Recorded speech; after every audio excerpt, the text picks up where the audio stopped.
My boss said, "We're not paying for your little $2,000 vacation," denying my work travel. A letter from our largest client arrived during the board meeting. The CEO read it. His expression froze. He slid it to our lawyer, whose only question was, "Where is she?" I used to be the invisible employee. You know, the type. The one who fixes everything but gets zero credit. While my boss, Marcus, took credit for my work in meetings, I was the one making panicked calls to suppliers at 3 a.m. and saving million-dollar deals with duct tape and determination. For 8 years, I kept our company running. When our Detroit factory almost shut down because of broken equipment, I called in a favor from an old contact in Serbia. When a shipment got lost in China, I fixed it with 3 phone calls and some creative problem solving. Marcus would tell the board it was his leadership that saved the day. My reward? Being asked to take notes and grab sparkling water for executives. Then came the email that changed everything. Our biggest supplier, Kovac Tech from Hungary, sent a message. They made a specialized computer chip that powered 40% of our company's revenue. Without them, we were done. The founder, Istvan Kovac, said they were changing their buyer list. If we wanted to stay on it, someone needed to attend their annual summit in Budapest in person. I asked Marcus for approval, just $2,000 for the trip. I explained how critical this was, how we'd lose everything without this relationship. He literally laughed at me. "We're not paying for your little vacation, Brittany. We have real priorities." I didn't argue. I just smiled that smile women perfect when they're being insulted and dismissed. That night, I did something crazy. I booked the trip myself, used my own money, my own vacation days, and a credit card I'd been saving for emergencies. Here's what Marcus didn't know. 10 years ago, Istvan's daughter came to America for a project. Her translator bailed. She got food poisoning, and everyone panicked. I was the only one who helped her, found her medicine, stayed with her, called her father when she was scared. We stayed in touch over the years. Christmas cards, birthday emails, small kindnesses that seemed meaningless until they weren't. At the summit, Istvan pulled me aside. "Your company sent no one again." His voice was quiet, but sharp. I sent 4 emails, 2 calls, silence. Then he said something that stopped my heart. "I don't trust them anymore, but I trust you. Will you represent us in America? Not your company. You personally." I was terrified.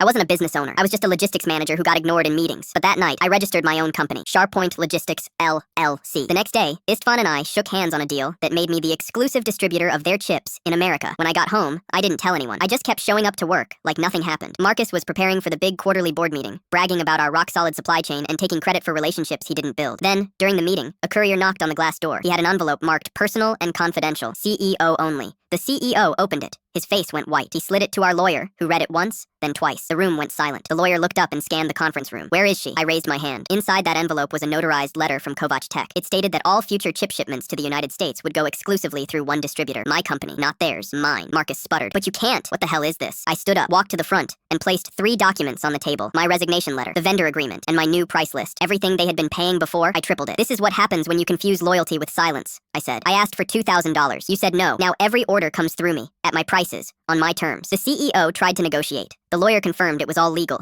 Marcus called it extortion. I looked at them and said, "You called it a vacation. This is the souvenir." Then I walked out. They had no choice but to sign. Their entire product line depended on those chips, and I was now the only person in America who could get them. Marcus thought the trip was too expensive. Now he gets to find out what cheap really costs.